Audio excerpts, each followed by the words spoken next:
Greetings from Toronto, Ontario. I am Shmuel Neft, otherwise known as Rabbi NFT.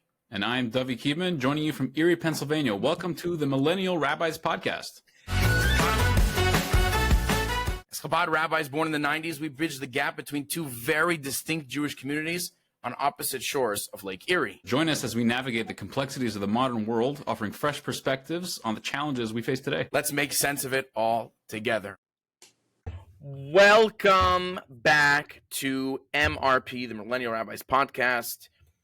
I'm holding a cigar, just because. You remember the reason, Dovi, why we dip a vegetable in salt water during the Passover Seder? Something to do with questions, right? It's just because, just so that you would notice and it would make you interested. I did this to change it up. Also, I realized that I'm a very fidgety kind of guy, so I might as well fidget with class with a cigar. You know, the Joe Rogans of the world, the big podcasters are always usually smoking them, but I'm in my office, so whatever. I'll put this on because we want you to do more Jewish. Welcome back, everybody. Davi, you and I were single dads this weekend. Can you let the world know about what was going on? So over the weekend, was the International Kinus Hashluchos, the convention of Chabad Rebbetzins from literally all over the world. Kind of like we had the Kinus like a couple months ago. So they had their own Kinus this past weekend. And all us rabbis out there who don't know how to cook, don't know how to do anything, we had to learn to survive. And it was at times difficult, but definitely well worth it for multiple reasons. I know on my end, I gained tremendously from it. There's just like connection with my kids that I don't usually get. And they learn to appreciate very basic cooking. And, you know, my wife gained tremendously from this recharge of going to this convention. And it was just overall very, very good. Very draining, I'm not going to lie, but it was great. What about you? So same thing, very draining. Look, the convention is an amazing experience. My wife just went for the first time since right after we moved, 5 years. Oh, wow. Because of paperwork complications and COVID and stuff. So she was happy to be back. She had a really, really great time, uplifting experience. I had a great time with my children, my mother-in-law, as many here know who lives with us. So I didn't have to cook. But it is quite a handful to be a single dad of three boys. But you know what? My kids are on their best behavior. We did the first day when I brought them home, I lined them up like in the army, and I spoke to them like a drill sergeant, literally. And I gave them the ground rules, and I made them salute, and they saluted me. I can't say that they kept to all the ground rules, but yeah, I'm noticing it was a great. Over there in your beard. Just kidding. What? I said I noticed some new white hairs in your beard. Yeah, it can do that. Especially my kids. We live in a perpetual UFC fight. You know, mixed martial arts. So this past weekend was that conference for the female leaders of the Chabad movement. And it's a really special, you know, our convention, their convention is a very special time. It's something that I think we all look forward to every single year. The recharge, the ability to come together, to see friends that we see once a year, to hear perspectives and different workshops and seminars and stuff like that. That is a really awesome experience. I'm really happy that my wife had that. At the same time, I actually had an event, a pretty big event, as my wife was gone. How'd that go about? What? The guy from the guy, you know about the guy. So yeah. It's this guy who he and his wife famously they became viral in Israel. They survived the Nova Festival. His name is Roy, and his wife's name is Yona. Asaraf is their last name. So he's been doing this world tour and talking in America and Mexico. So we flew him down to speak. We had about 70-something people. Beautiful event, and the story is beyond. It's telling you the story that's riddled with with points of divine intervention where you look back and you're like, wow, this whole thing had God's hand in it. And the moral of their story is that they, as a result of their experience, they decided to start keeping more mitzvahs, becoming more active in their Judaism. So they're completely secular. And he talks about how his whole life the guy's covered in tattoos. His whole life he was looking for something, was never finding it, and was going to all the wrong places to find it. And he finally feels like a sense of belonging, a sense of meaning. And it was really uplifting for people, regular Jews from Toronto to hear the story and to hear this guy basically say it doesn't take a tragedy. Doesn't like the guy's like, I've got 2 friends, in captivity. A few others are dead. A bunch of others are dead. It doesn't need to take a tragedy for you to connect to Hashem. Wow. Hashem is as present in your life as you see as it was present in my story. And that was really beautiful. And, Israel is still on our minds. Last 2 weeks ago, last episode, we spoke about it. And we kind of put out to the world kind of a poll. Should we talk about it again? Should we not? And the resounding feedback. What? Got to listen to the poll. Yeah, we got to respect what the people want. Resounding feedback was that we should talk about Israel again. So here we are. A little warning: we don't know what's going to come out of our mouths for a very simple reason. Like we said, it's been a little bit of hectic week. We're both drained. We're both overtired. It's not Tuesday afternoon, by the way, like we usually record. It's Tuesday night. Different day of the week. It's a different time of the week. Both exhausted, and this is what number? Like 117th time we're trying to record this. It wasn't working out. Yeah, that's why you're in a different. The background is different, and the sound quality is a little different as well. But by the way, for the sake of consistency, we couldn't film tomorrow, Wednesday. We had to film today, and the episode has to come out on Thursday. We take this seriously. Even if we're going to get 10 views, Dovi, we're going to make sure that this podcast comes out every single 2 weeks on Thursdays at 12 p.m. on 4 different platforms. And by the way, make sure that you're subscribed. Make sure that you listen. And so, by the way, the cigar is also a product. Is thanks to my wife's trip to the convention. She flew in and out of Buffalo International Airport, and so taking advantage, duty free, obviously. And so I'm really excited. It's got a really good aroma and taste with a hint of chocolate. It's a real hint of cocoa. I don't know if you probably don't appreciate it like I do. It's maybe for you it's like coffee. For me, I don't know, but coffee for me is also I look whatever if it's enjoyable, I'll enjoy it. That's my rule. Israel. So last week we kind of talked a lot about metaphysical, spiritual, emotional, a lot of these things, identity with our people. I wanted to talk about the practical. What's going on the ground. Practical. Thank you. Practical. The Russian, the Rebbe said a lot. The Ukrainian phrase. What's the words? Come on, you know better than I do. I'm blanking. Deer in the headlights. This is what happens when we're tired. Okay, fine. Exactly. So, there's a lot of talk going on in the news. Unfortunately, politics in Israel are sizzling up, and people are disagreeing with what should be done. And some people public figures that have voices, whether they're politicians or the media, are saying things that, in my opinion, and this is because this is the way we were educated, is just so off. And it's sad because public opinion depends on these people. And you want to say to yourself, I wish that all news channels would stop functioning, at least right now, because like in Israel especially, it seems like it's like a self-destruct. It's like you're bringing upon these arguments and debates that are accomplishing the exact opposite of what needs to be accomplished, which is unity in the face of an existential threat. Right. So I had this. There was a podcast a couple weeks ago that spoke about unity a lot. Two rabbis. Oh, was it? Oh, was it the Millennial Rabbis podcast, episode 3? Podcast. Subscribe now. Subscribe now. This whole episode is going to be an advertisement. The point is like this. I had a conversation today between meetings in my free time with one of the staff in our office, at headquarters of our organization, JRC, Jewish Russian Community Center. She's a bookkeeper, and she's a Russian Israeli. Doesn't not observant. She would say definitely not observant.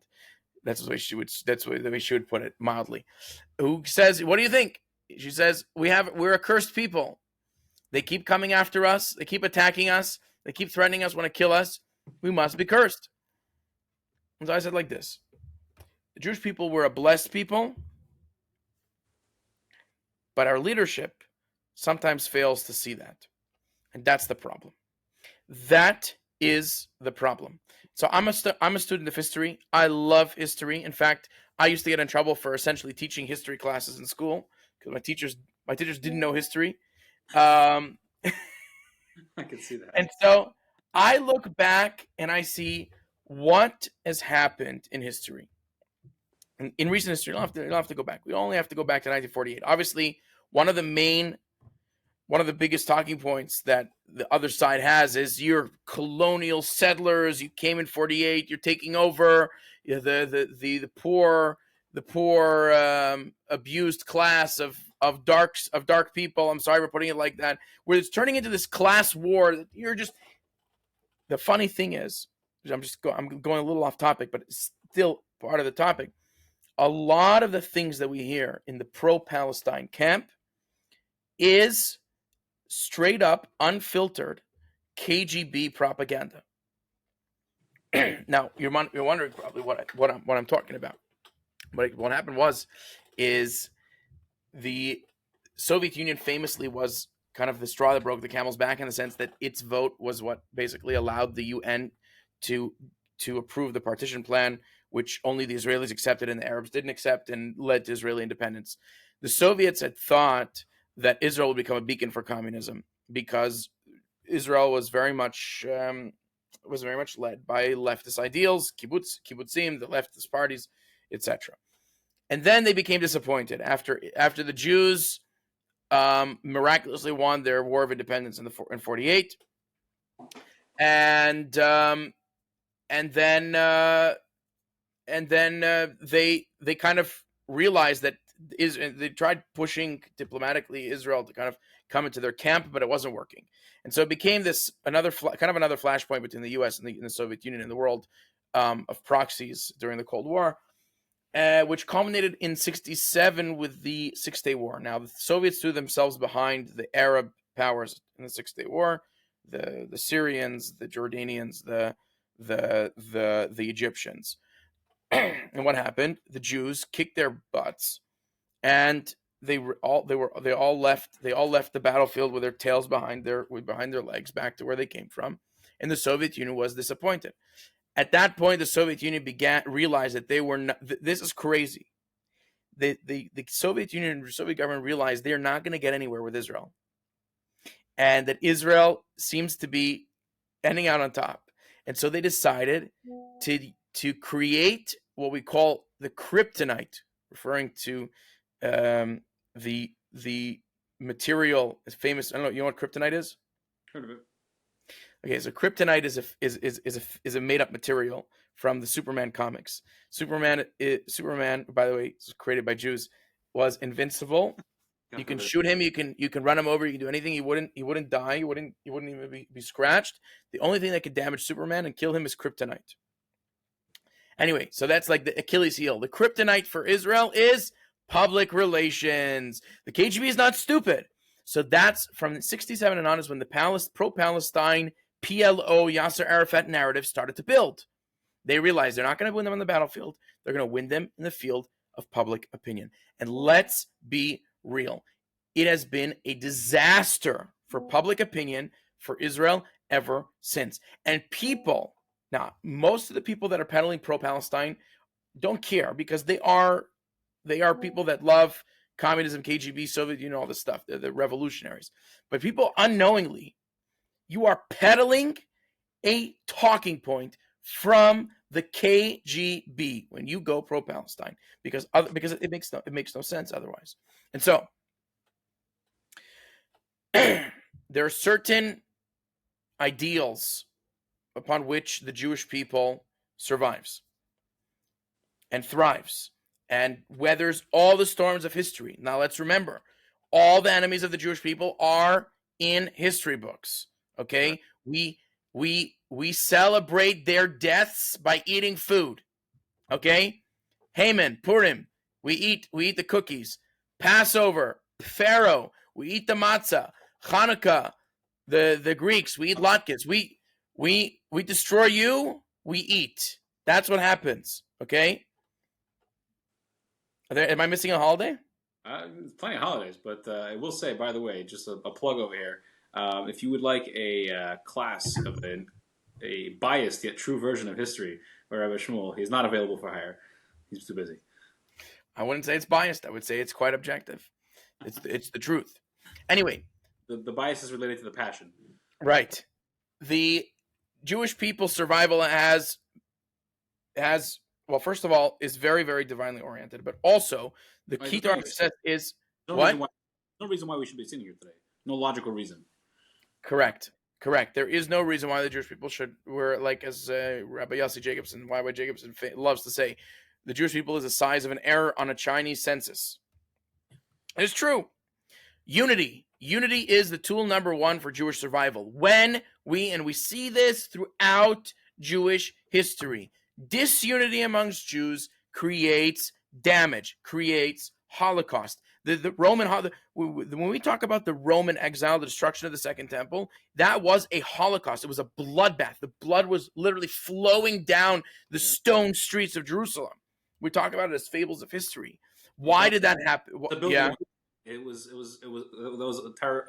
tragedy unto itself. But the murder and the horrible things that happened at the time were just kind of just like, we don't think about it. But like you said, it was a bloodbath. It was a bloodbath, and it was brought on by what? Disunity. So unity is weapon number one for the Jewish people. But there's a lot of other things that you want to scream at the TV sometimes, or at the screen, whatever you're watching, the updates, where they're talking about deals and they're talking about restraint and humanitarian pauses and humanitarian aid. So I want to bring in a point that I mentioned. I think I mentioned last episode a little bit, in passing, but it's very important as part of the conversation in contemporary, like, Israeli, discussion about what's going on. Israel prides itself on being a liberal democracy in an oasis of liberalism in the sea of the Middle East. It sounds great. It looks great. It has that sort of ideal has created different opportunities within Israel. Like this, the startup nation and all the tech companies that are coming. There's nothing wrong with that. The only problem is that when it comes to Israel's enemies, which, by the way, are the same enemies that the United States fought since 9/11, the same mindset. These people, they don't talk liberal. They talk Middle East. Yeah. Okay? Now, instead of talking about political strategy or battle strategy, let's talk Torah. I was fascinated by one of the. It was the first video made by Jewish Educational Media, which is the organization that propagates videos of the Lubavitcher Rebbe. They make a weekly video. It was the first weekly video after October 7th, and it was about. You watched it? Once again, yeah. It was about the Operation Shlom HaGalil, which in English translates Peace in the Galilee, which was the Israeli intervention in Lebanon in 1982. Basically, what happened was Lebanon had a civil war. It became a lawless mess hole, and the PLO under the leadership of Yasser Arafat were exiled from Jordan, where they caused plenty of mayhem and killed plenty of people. They were exiled into Lebanon, and they set up their shop in Lebanon. And from Lebanon, which borders Israel, they were attacking Israel. And they had crazy. You had in the 70s, you had crazy terrorist attacks. Besides the famous ones of Munich and all of the hijackings in Entebbe, you had Ma'alot, which was a bloodbath in northern Israel. It became too much, and Israel intervened. The Israeli army reached Beirut. Okay, Beirut. That's the capital of Lebanon. It's halfway through the country, and they did it quite fast, mind you, because the Israeli army is extremely not only extremely well trained, at least on paper, but most importantly, it's blessed by God. They get to Beirut, and they stop. They stop in Beirut because the American government, under Ronald Reagan, who was a Republican president, and had put pressure on Menachem Begin, who was then the prime minister of Israel, not to go any further, not to destroy the city, and not to create civilian casualties, and not. What happened was the Israeli army was stuck there in this quagmire stalemate that ended up destroying morale on the battlefield, destroying morale at home.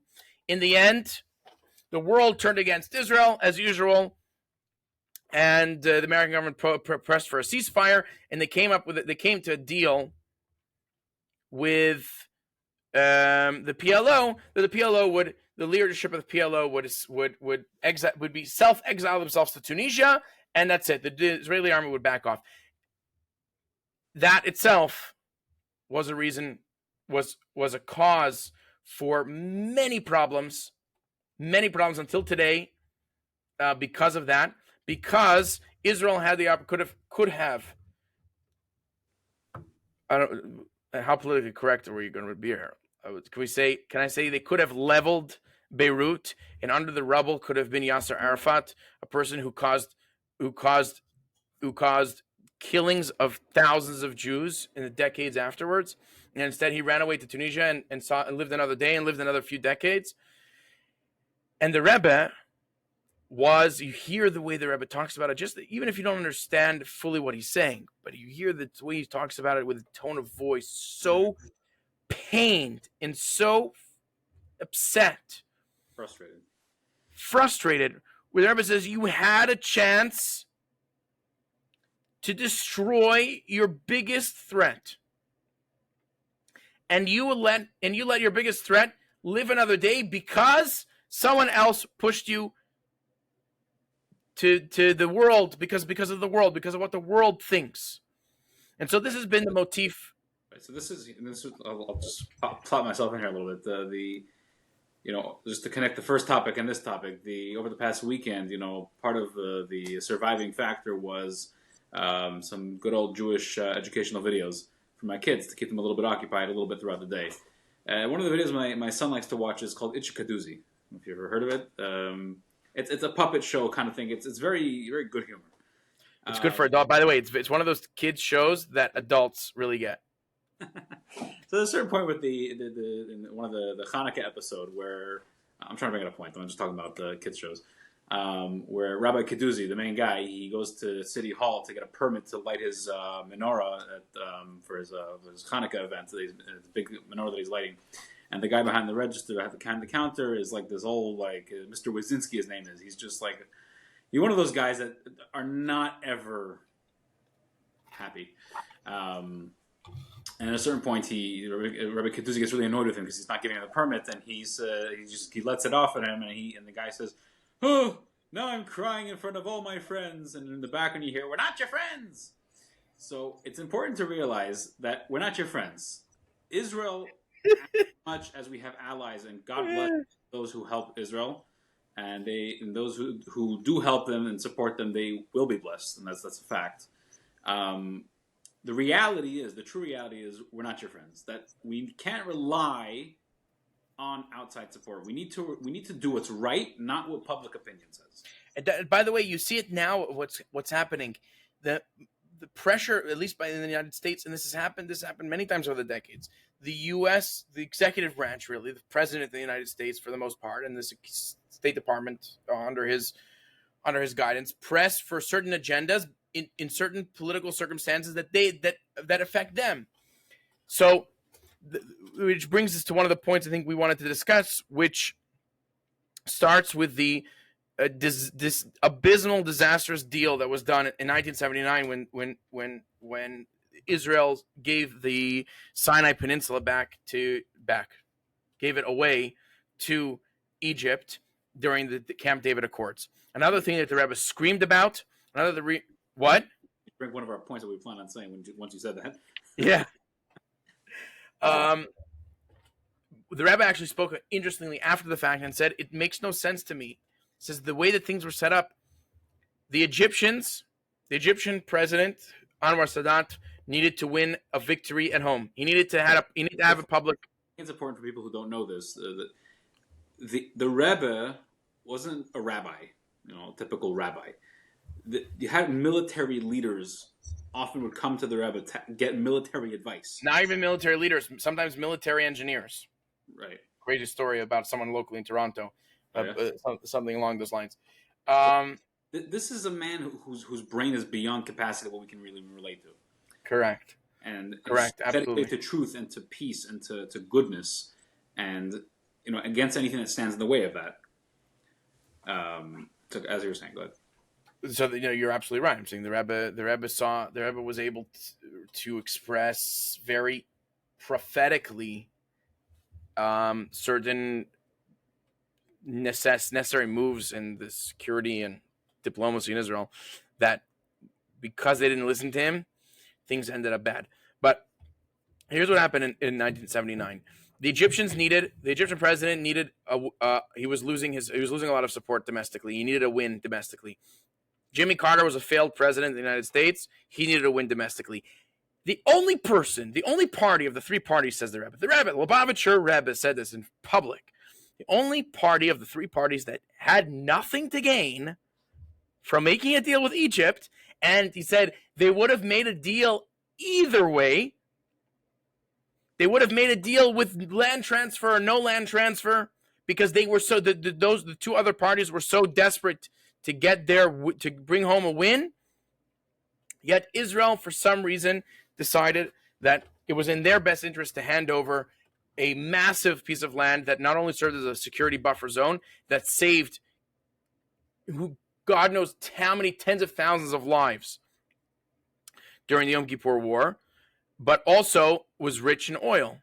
And so that brings us to land. Land for peace is a failed project. The Lubavitcher Rebbe screamed about land for peace, that it's going to be a failed project, right. And he was right. And here's the thing, 30, 40, 50 years ago, you either believe the Rebbe or you trust the Rebbe or you don't, right? You have that choice if you choose. Now you look back, vision obviously is 2020. It's just, you have to look at history. Just look what's going on. And the reason and it's the crazy thing is the Rebbe spoke about it in many different contexts. First of all, it's according to Jewish law, you are not allowed to give away territory to your enemies who are actively threatening you. That's according to Jewish law. That's in my backyard in Toronto. If the neighbor behind my house says, "I want to kill you," unless you give me a piece of your backyard, according to Jewish law, I can't give him a piece of my backyard. As a good Western Pennsylvanian would say, I lock and load my AR-415, Are you quoting a particular individual? Yes. Shout out to who you know who you are. Shout out to the individual who for sure will get the shout out. So land for peace. Why didn't it work? Purely on a psychological level. It's now being taught. The crazy thing is it's being talked about in the Israeli news today. The Rebbe said this decades ago, 40 something odd years ago, that the neighbors of Israel are of a certain mindset where you either completely destroy them, and that's called victory in their eyes, and they will back off, or they take advantage of you. And they convince you and take advantage of your Western ideals, and they convince you to do things that are not in your interest, that end up being in their interest, to allow them to further attack you. The crazy thing about it is that some of the leaders Like I heard recently that there's an interview from George W. Bush at some point. They asked him like, did he did he feel like it was his pressure that got Ariel Sharon to give Gaza back in 2005? And he's like, nope. We were like this. He's like, that wasn't even one of our talking points. Like he came up with that one on his own. We as Jews have this problem where we continuously try to find grace in the world's eyes, but as we see now, and that's why, like, and I tell this to people all the time. I say this by the Shabbat meal. I say this in my classes. I say I would never have spoken like so openly about things like this. Oh, Dovi, did I lose you? I don't know. Do you hear me? Yeah, I hear you now. I was saying if I would have never spoken so openly about all these things, especially because, you know, some of them are controversial, you know, that would, you know, stir up people's whatever and make, you know, depending on the context. But here it's like, the Jews just went through a Holocaust. It could have been, by the way, it could have been way worse. We don't talk about. They had 3,000 terrorists in Israel. Could have theoretically, if it weren't from the hand of God, killed, God forbid, far more people. But besides that fact, the Jewish people goes through a Holocaust. 5 seconds, we have the world's sympathy. After 5 seconds, no one cares. The world is indifferent. The world, yeah, they're not even. First of all, they're the ones that right away started screaming and yelling, and those people, you see their true colors come out. And then there are people that will say, "I condemn the killing of innocent civilians, and it's terrible, and it's so not right, and it sets back the Palestinian cause because really it's like." Ladies and gentlemen, we don't have any friends. We're that kid in the back of the class that no one likes. And he will never be liked. That's the crazy thing. We will never be liked. It will never happen because anti-Semitism. At the same time, though, meaning, use your analogy, the kid in the back class that no one likes, we are a likable kid. We are a blessed nation, as you said earlier. We're not cursed. But that's true. We are a blessed nation. But you realize, and this is oh man, did we lose this goes on the point that the lady from our office was making to her. I think I lost Dovi, but I'm going to continue talking anyway. The point that I was making to her is we are a blessed nation that doesn't see the blessing that we have, in the sense that we don't realize our own mission in this world. Oh, I've completely lost him. All right. It's a solo gig. I'm saying the Jews are a blessed people that doesn't realize its own role in the world. And sometimes we lose the course. We lose the understanding of where we're supposed to be heading. What is our mission? Why are we here? What is our purpose? And a lot of times it's the Jewish people telling, Dovi, you want to say something to the audience? I'm still recording. I'm actually still talking. Really? I don't know. You're frozen. I don't hear. We're still recording. I don't know. We're still recording, but you know what? For the sake of consistency and because we're already over the 30-minute mark, we'll just continue by phone. Hopefully, people can hear you on my microphone. I'm holding my phone up to my microphone. What I'm saying is that we, as the Jewish people, as many times we lose course in the sense of understanding what our mission is in this world.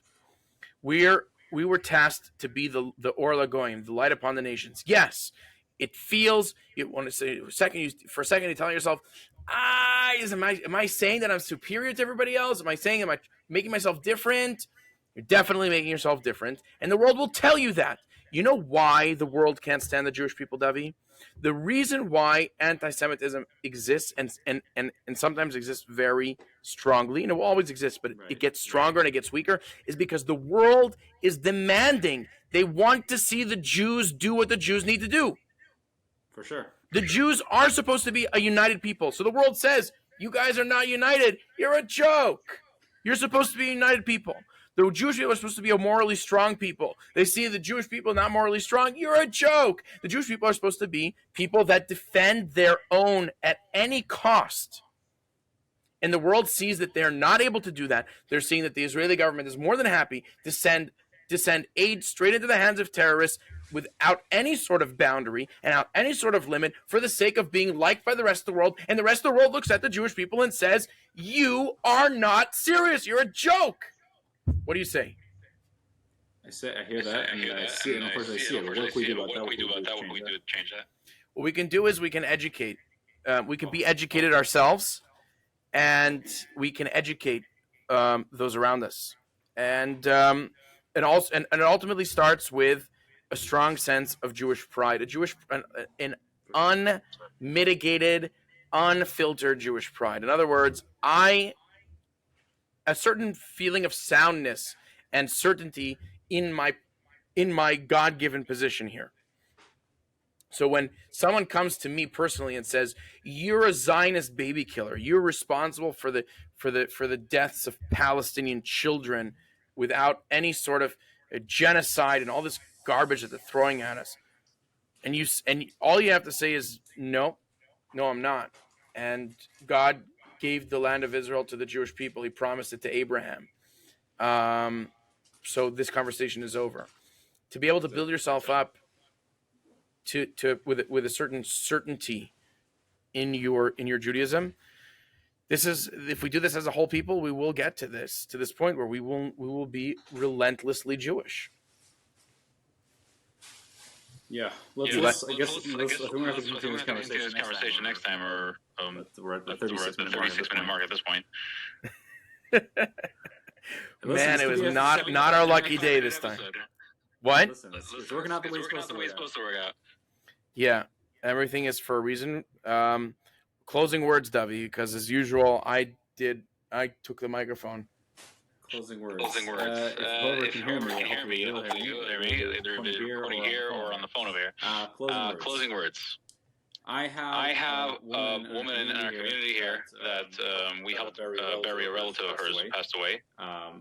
Completely secular, irreligious Jew. And at the funeral, after the funeral, we became close now. But she said that there was a certain feeling that she had that she's never felt before. She's atheist officially, but certain feeling that she's never felt before. And it was such a pure, beautiful feeling at that funeral. And that's a sense of Jewish identity that we're talking about. But not a one-time thing. It has to be a constant thing. Not that I'm Jewish because I eat matzo ball soup once in a while. I'm not Jewish because I go to synagogue on Yom Kippur. I'm not Jewish because whatever. These are all cultural externalities. We're talking about being Jewish and feeling Jewish. And that comes from Jewish education and Jewish doing Jewish. Doing Jewish is really where it's at. Yes! Do more Jewish. Do more Jewish. Dovi, through hell or high water, as we say, we made episode 4 a reality, even as I hold this phone up to the microphone. So just like we're dedicated to making... What? With the cigar in your other hand. With the cigar in my other hand, of course. As much as we are dedicated to making sure MRP comes out every 2 weeks consistent, we hope that you will be dedicated to like, subscribe, and listen to the full episode. We have a lot of... with your friends, and also please let us know any other topics you would like us to discuss. Please, yes, let us know. Give us your feedback.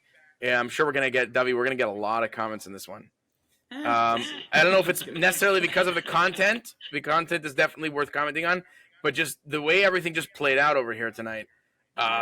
This is going to be it's a neat episode. But guys, let us know what we should talk about. 2 weeks to the next episode.